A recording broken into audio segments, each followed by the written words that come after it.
4 కిలోల చికెన్‌తో బిర్యానీ ఇంట్లో ఎలా చేస్తే ఒక్కో మెతుకు విడివిడిగా వస్తుంది. ప్రతి ముక్కకు మసాలా పర్ఫెక్ట్‌గా పడుతుంది. నేను చూపించే ఈ పక్కా కొలతలతో చేస్తే నమ్మండి, బయట రెస్టారెంట్‌లో కూడా ఇంత టేస్ట్‌గా రాదు.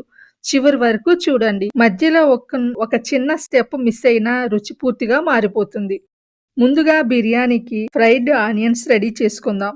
దీనికోసం సుమారు 1 కిలో ఉల్లిపాయలను తీసుకుని సన్నగా పొడవుగా కట్ చేసుకోవాలి. ఇప్పుడు స్టవ్ మీద కడాయి పెట్టి సరిపడా నూనె వేసి ఈ ఉల్లిపాయలను నెమ్మదిగా గోల్డెన్ కలర్ వచ్చే వరకు వేయించాలి. ఇక్కడ ఒక విషయం గుర్తుంచుకోండి, ఇవి కాస్త మెత్తగా వేగినా కూడా బిర్యానీకి మంచి టేస్ట్ ఇస్తుంది.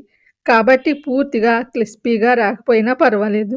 వేగిన తర్వాత ఒక ప్లేట్లోకి తీసుకుని పక్కన పెట్టుకుందాం.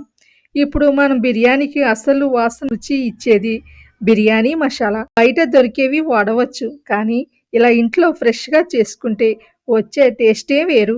ఇప్పుడు ఒక పాన్‌లో 1 కప్పు ధనియాలు, అరకప్పు సోంపు, 1 టేబుల్ స్పూన్ షాజీరా, 1 టేబుల్ స్పూన్ మిరియాలు, 4 బిర్యానీ ఆకులు, 5 స్టార్ పూలు, 10 యాలకులు, 4 జాంపత్రి ముక్కలు, 15 మరాఠీ మొగ్గలు, 1 టేబుల్ స్పూను లవంగాలు, 8 దాల్చిన చెక్క ముక్కలు, 1 జాజికాయ.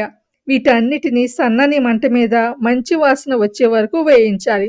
చల్లారాక మిక్సీలో వేసి మెత్తగా పట్టిస్తే చూడండి, మన బిర్యానీకి కావలసిన గుమగుమలాడే మసాలా రెడీ. ఇప్పుడు ఒక పావు కేజీ వరకు పచ్చిమిర్చిని పేస్ట్ చేసి పక్కన పెట్టుకోవాలి.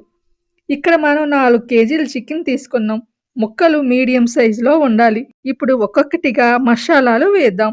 ఇందులో ముందుగా ఒక చిన్న గ్లాసు నిమ్మరసం, అరకప్పు కారం, 1 టీ స్పూన్ పసుపు, 1 కప్పు చిక్కటి పెరుగు, తగినంత ఉప్పు, 1 కప్పు కొత్తిమీర, 1 కప్పు పుదీనా. మనం వేయించిన ఉల్లిపాయల్లో సగం పచ్చిమిర్చి పేస్టు ఇక్కడ వేయాలి. అలాగే 2 టేబుల్ స్పూన్లు అల్లం వెల్లుల్లి పేస్టు, 1 టీ స్పూను నెయ్యి. మనం చేసుకున్న బిర్యానీ మసాలాలో 3 టీ స్పూన్లు ఇవన్నీ వేసి చేతితో బాగా కలపాలి. ప్రతి ముక్కకి మసాలా బాగా పట్టాలి. అదే బిర్యానీకి టేస్ట్. ఇలా కలిపి కనీసం 1 గంట నాననివ్వండి. అప్పుడే ముక్క సాఫ్ట్‌గా తయారవుతుంది. ఇప్పుడు రైస్ రెడీ చేసుకుందాం. 4 కిలోలు బాస్మతి బియ్యం తీసుకుని 2-3 సార్లు కడిగి నీళ్లు పోసి అరగంట నానబెట్టండి. ఇప్పుడు 2 కప్పులు నూనె వేసి చికెన్ని స్టవ్ మీద పెట్టి ఉడికించాలి. చికెన్లోనే నీళ్లు వస్తాయి కాబట్టి వాటితోనే బాగా కుక్ అవుతుంది. మధ్య మధ్యలో కలుపుతూ మసాలా బాగా పట్టేలా చూడండి. పూర్తిగా ఉడకాల్సిన అవసరం లేదు. కొంచెం మెత్తబడితే సరిపోతుంది. ఇప్పుడు పాత్రలో సగానికి పైగా వాటర్ వేసుకొని సరిపడా ఉప్పు 1 అరకప్పు వరకు వేసుకోండి. కొద్దిగా నూనె, 10 దాల్చిన చెక్క ముక్కలు, 10 లవంగాలు, 5 యాలకులు, 3 బిర్యానీ ఆకులు, కొద్దిగా షాజీరా వేసి బాగా మరిగించాలి. ఇప్పుడు బియ్యం వేసి 70-80% వరకు ఉడికించాలి. ఇక్కడ ఎక్కువ ఉడికితే బిర్యానీ ముద్ద అవుతుంది. ఇది చాలామంది చేసే పొరపాటు.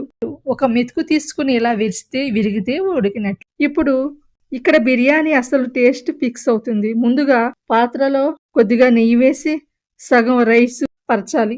దాని మీద పుదీనా, కొత్తిమీర, కొద్దిగా బిర్యానీ మసాలా చల్లాలి. దానిపై చికెన్ ముక్కలు వేసి దాని మీద మళ్ళీ రైస్ పరచాలి. ఇదే విధంగా అంతా లేయర్స్లా వేసుకుని మిగిలిన చికెన్ ముక్కల్ని గ్రేవీతో సహా వేసి దాని మీద మిగిలిన రైస్ వేసి చివరిగా మిగిలిన ఫ్రైడ్ ఆనియన్స్, పుదీనా, కొత్తిమీర, కొద్దిగా బిర్యానీ మసాలా, 1 టీ స్పూన్ నెయ్యి వేయాలి. ఇష్టం ఉంటే కొంచెం కలర్ కూడా వేసుకోవచ్చు. ఇప్పుడు మూత పెట్టి ఆవిరి బయటికి పోకుండా బాగా కవర్ చేసి మొదట 5 నిమిషాలు మీడియం మంట మీద, తర్వాత 15 నిమిషాలు సిమ్లో దమ్ చేయాలి. ఈ 15 నిమిషాలు అస్సలు గేమ్ చేంజర్. ఇప్పుడు మూత తీసి చూస్తే గుమగుమలాడే 4 కిలోల చికెన్ దమ్ బిర్యానీ రెడీ.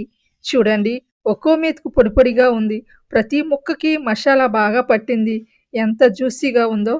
మీరు కూడా ఇదే కొలతలతో ట్రై చేస్తే ఇంట్లో వాళ్ళు మళ్ళీ మళ్ళీ అడుగుతారు. ట్రై చేసి ఎలా వచ్చిందో కామెంట్లో చెప్పండి. ఇది సుమారు 20 మంది వరకు సరిపోతుంది.